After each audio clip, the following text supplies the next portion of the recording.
नहीं, जब जिस भी समाज में चाहे जिस जिले में अगर कोई घटनाएं आपराधिक हो रही हैं, और जैसा आप सब चूंकि ग्रामीण पत्रकारिता करने वाले और जमीन से जुड़े हुए पत्रकार हैं, तो चंदौली में तो लगातार हत्याएं हो रही हैं। इसी चकिया में एक और दलित समाज के युवा को गोली मार दी गई, आपने देखा।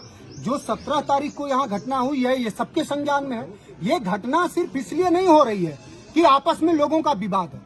मुख्यमंत्री का और भारतीय जनता पार्टी की सरकार का, मुख्यमंत्री योगी आदित्यनाथ का कुछ लोगों को पूरा संरक्षण है। समाज में जो शोषक वर्ग है, जो उनके कुछ स्वजाति लोग हैं, उनको उनका पूरा संरक्षण है।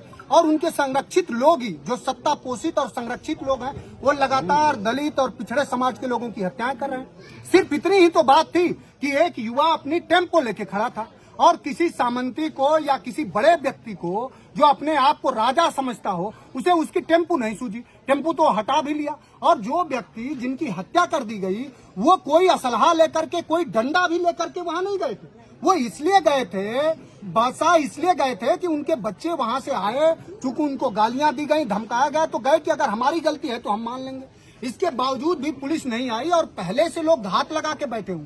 किसी की अचानक हत्या नहीं करी जा सकती। मुझे जो सूचना है वो बहादुर व्यक्ति थे, वो गरीब व्यक्ति थे, एक बुनकर समाज से थे। तो मैं सरकार से, योगी आदित्यनाथ जी से, समाजवादी पार्टी का प्रतिनिधि मंडल, माननीय राष्ट्रीय अध्यक्ष जी के जो दूत के रूप में हम लोग आए हैं, माननीय राष्ट्रीय अध्यक्ष जी की मांग है कि क्या उस बुनकर के जो परिवारजन के लोग हैं, जो उसके बेटे हैं, जो उनकी माँ है, जो उनकी बेवा है, उनका जीवन बसर कैसे होगा, इसका कोई प्रबंधन करेंगे? क्या सिर्फ एक ही जाति वर्ग के लोगों को इनाम और एक ही जाति वर्ग के लोगों को सिर्फ शहीद होने पे उनकी जो कोष है वो खुलता है? तो उनसे गुजारिश होगी कि हम सबके मुख्यमंत्री हैं।